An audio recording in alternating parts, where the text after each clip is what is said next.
E da escola base foi bem antes, então? Ou não? Então, a escola base, que é a história que acho que eu tenho, depois que eu saí da Globo, eu tenho uma coisa que me surpreende, eu queria saber também a sua opinião, né? Eu tenho sido muito chamado para ir em podcast, videocast, é um mundo da internet que eu não conhecia. É, totalmente novo, né? Trabalhei 6 meses no UOL, mas no dia a dia ali, né? Inclusive tive a oportunidade, depois de 16 anos, de entrevistar a Ana Carolina Oliveira, que é a mãe da Isabela, que hoje é vereadora, né? Então, sabe, a gente nunca se falou. Eu nunca tinha falado com ela. Porque eu achava que aquela entrevista tinha... que ela também tivesse a ideia ou a suspeita de que eu estava ali protegendo o casal. E a gente teve a oportunidade de conversar frente a frente. O que ela falou? Não, ela fala que não, que a entrevista foi importante, ela foi super delicada, atenciosa comigo. Ela fala que não, que estava no meu papel ali, que eu não ia tirar a confissão dos dois. Ela acha que a entrevista pode ter influenciado no julgamento. Fiz uma entrevista de vídeo com ela pro canal UOL, né?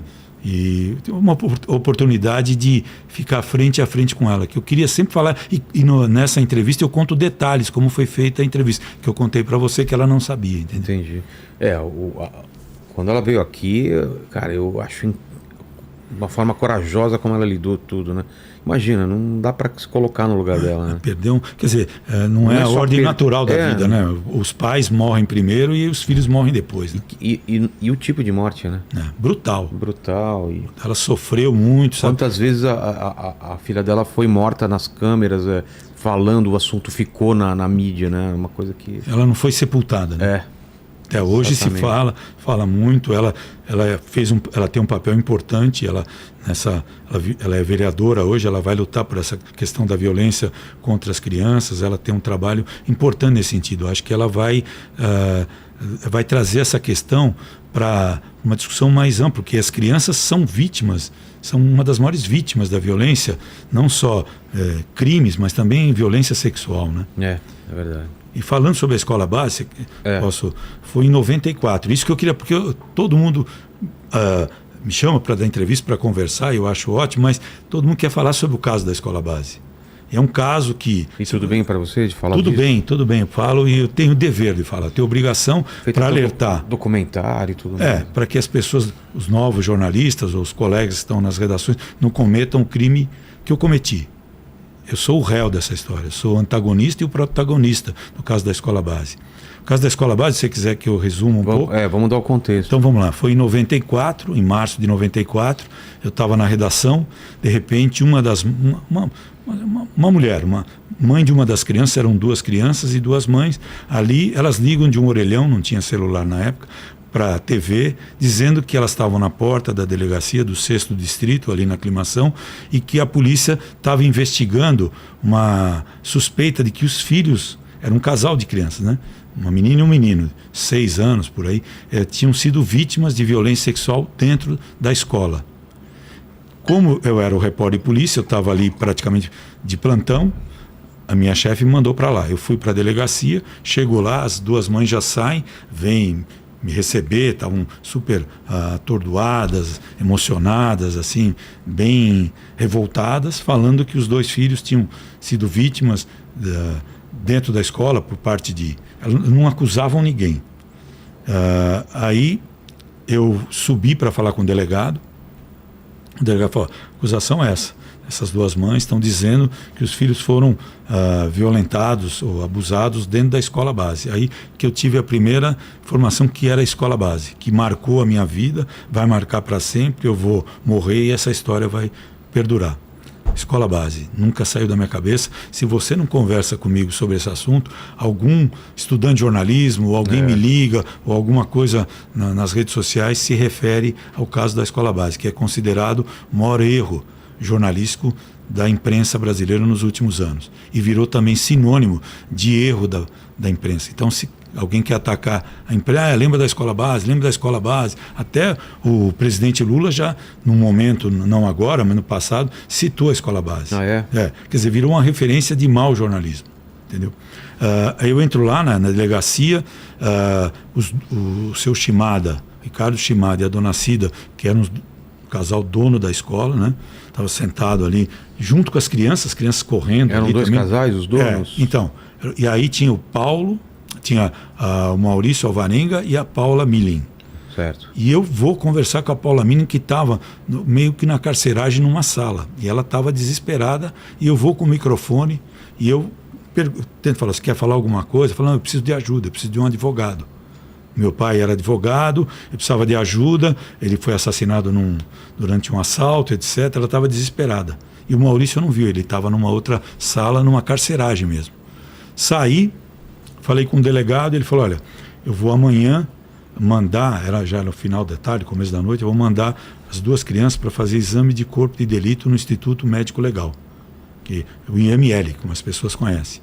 Mandou as crianças para lá e falou, no final da tarde do dia seguinte eu vou receber um pré-resultado do que aconteceu com as crianças. Eu voltei para a redação, avisei minha chefia, falou, é um caso grave, quer dizer, eu já cobri a polícia há 20 anos, eu nunca tinha feito uma cobertura de um caso de violência contra a criança. Não se falava quase disso. Era raro. Hoje, infelizmente, tragicamente, virou a gente rotina. sabe de muito mais coisa. Dentro de casa, né, os próprios familiares acabam abusando de criança, dentro de igrejas, de clubes, em vários lugares. Né? As crianças são as maiores vítimas do país hoje, fora as mulheres que são vítimas dos feminicídios. Né? E aí, falei isso, a minha chefe falou, tá bom. No dia seguinte eu voltei, 24 horas depois, subi na sala do delegado, e o delegado mostrou um telex, vinha por telex. Telex, sabe o que é telex? Isso aí, mas nunca vi. Então, acho que é melhor você explicar que você é mais jovem, bem mais jovem. Não, mas eu não sei como era, não. Vê se você acha foto de telex aí, mas como que era? Não, da delegacia, manda lá uma notícia, chega numa máquina do delegado, né, datilografado. Então, o menino tinha ferimentos compatíveis à violência sexual. Quer dizer, a legista examinou o menino e falou, poxa, ele foi vítima de uma violência sexual. Quer dizer, isso caiu na mesa do delegado. Ele me mostra o telex e falou, eu vou abrir um inquérito e vou indiciar essas pessoas. Acusação das mães. Aí tem esse exame comprovando. Quer dizer, era um exame, é um pré-exame, né? Não era o exame conclusivo. Sei. E aí eu volto para a redação e falo, eu já tinha feito uma entrevista com as crianças naquela época, quer dizer, era um absurdo isso, mas eu entrevistei as crianças podia, na época? E mostrava o rosto das crianças. Nossa. Tanto que no nosso documentário que a gente fala, o rosto é coberto, quer dizer, eu não devia nem ter entrevistado as crianças, mas as mães induziam os filhos a contar que supostamente, vamos usar um termo que se usa muito né, hoje, para não assumir a culpa, né, supostamente teriam sido vítimas de violência sexual. Entrevisto as crianças, as mães, entrevisto o delegado, volto para a redação e faço uma matéria. Essa matéria entrou no Jornal Nacional, no meio do Jornal Nacional. Quer dizer, o Jornal Nacional com uma audiência muito grande, repercutiu no país todo. E no dia seguinte todo mundo começou a cobrir.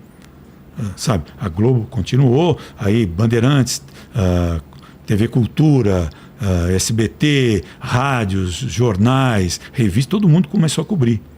E essas 6 pessoas que eu vou dizer, então, era o casal, né, Shimada, a Paula e o Maurício, e tinha um outro casal que o filho estudava na escola, só que durante a investigação que a polícia estava fazendo, as crianças diziam que tinham sido levadas por um motel.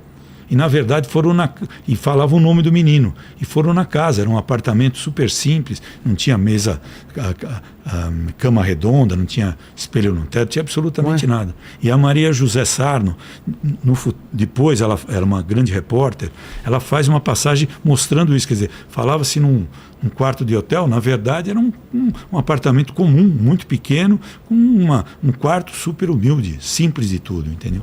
Então, essa matéria entra no ar, repercute, essas 6 pessoas são acusadas, passam a ser investigadas, a escola é depredada, a casa da Paula é depredada, quer dizer, eles perdem tudo, do dia para a noite. O seu Ricardo, o seu Shimada, Yukishiro Shimada, e a dona Cida, o seu Shimada tinha uma copiadora no centro da cidade, ali na Praça da Sé, ele tocava a copiadora e no final do dia ele ia lá ajudar na escola. Quer dizer, uma escola que nunca teve absolutamente nada. sabe? As próprias famílias das outras crianças, a gente nunca viu nada. Quer dizer, era uma denúncia injusta, mas aí a tragédia, o estrago já tinha sido feito. Quando entrou essa notícia, essas pessoas viraram como comparando com o casal Nardoni, inimigos do país todo. E eles perderam tudo. E essa história tem vai fazer acho que 94, 31 anos, né? 32 anos, né? Mas como foi comprovado que eles não tinham culpa? Como seguiu a investigação depois? Então, essa investigação ficou no noticiário o tempo todo. Muito tempo? Eu não lembro. Ficou muito tempo. Aí, meses ou semanas? Acho que uns 2 meses. Aí nesse meio, Vilela, que história, surge uma denúncia que um americano, perto da região da Aclimação, tinha uma casa com uma piscina. E ele deixava os meninos nadarem pelado nessa piscina. Então, a polícia fez uma relação, dizendo que a casa desse americano que morava aqui no Brasil, que tinha uma vida normal. Ele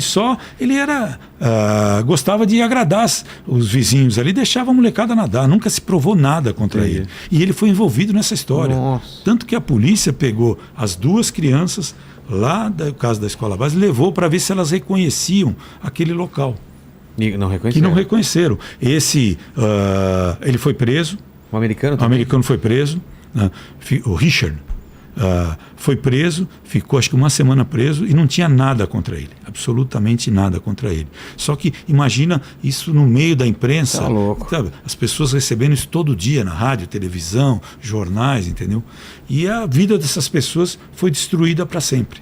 E eu dei a primeira notícia. E me arrependo profundamente. Sabe, foi o maior erro que eu cometi para fazer um documentário que a gente pode falar, que está na Globoplay, chamado Escola Base. O repórter enfrenta o passado. E esse repórter sou eu, está na Globoplay. A gente conta essa história em detalhes, né? E nesse documentário foi muito difícil fazer, porque eu já reconheci o meu erro logo no começo. Tanto é que eu conversava com estudantes de jornalismo, com colegas, dizendo, olha, eu cometi esse erro. E eu tentava, de alguma forma, reparar o erro, né? Tentar diminuir o erro. Tanto é que depois...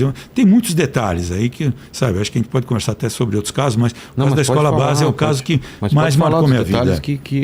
É um caso muito emblemático, né? Você tentou falar Então, o meu erro foi não ter conversado com o seu Shimada e a dona Cida que estavam ali. Eu devia ter procurado os 2, sabe? Eu procurei depois no dia seguinte na escola, eles não falaram, né? A Paula teve ela estava desesperada ali, sabe? Ela não quis que gravasse, obviamente a gente não gravou, e a matéria entrou assim. E a imprensa começou a repercutir. E essas 6 pessoas foram massacradas. O seu Shimada, a dona Cida, tiveram que ficar escondidos. O outro casal, que não vou dizer o nome, porque eles não entram no documentário. Até na época eu conversei muito com essa moça, entendeu? Sim. Eu pude ajudar de alguma forma. Eu cheguei a conseguir um emprego com um parente meu para ela trabalhar numa loja, que ela perdeu tudo. Quer dizer, então, aquilo para mim foi a maior tragédia da minha vida profissional e pessoal também. E 2 meses depois, aí é feito, ou antes disso, é feito um novo exame no IML. E olha o tamanho da tragédia para aquelas 6 pessoas. Foi feito um exame no Instituto Médico Legal, se constatou que aquele ferimento que o menino tinha, na verdade, era uma constipação. Ele tinha um problema intestinal. Ele não tinha nada. Como que tem uma confusão dessa? Um erro grave. Erro grasso. Sabe, o delegado, quer dizer, ali você podia enumerar quem errou. Eu errei. Uma escala de erros. Erros. O delegado errou porque ele podia ter decretado sigilo, como acontece hoje. Hoje você não pode nem dar as iniciais de uma criança vítima de um abuso. E nem entrevistar os familiares mostrando o rosto e nem dar o nome, porque vai identificar quem é a vítima, quem é a criança, entendeu? Quer dizer, esse cuidado hoje existe e a imprensa e a gente segue tem que seguir. Mas naquela época não. Quer dizer, então você mostrava quem era a mãe das crianças, as crianças falando, sabe? Todo mundo ali. E o caso teve... Quer dizer, a hora que veio essa notícia não tinha prova. Só que o delegado Edelso Lemos, que ele achava que ele estava convicto que teve um crime, ele, diante da repercussão e que ele não tinha mais provas, e a polícia o comando, né, o comando da Polícia Civil entrou na história, o secretário da Segurança na época, e o inquérito saiu da mão dele, passou para um outro delegado, né? Esse delegado começou a investigar, uma psicóloga foi contratada para ouvir as crianças, ouviu mais de 70 crianças, e se constatou que aquela denúncia era uma denúncia falsa. Meu Deus. Só que aí a tragédia... Não tem como voltar, né? E eu, quando eu soube que eu tinha cometido um erro, eu fiz várias matérias na época. Era o Evandro, falando do que realmente tinha acontecido. O Evandro Carlos de Andrade era o diretor de jornalismo. E ele mandou que a gente fizesse uma matéria, e eu que fui fazer, sobre os erros da polícia, da justiça e da imprensa. E eu me lembro na época...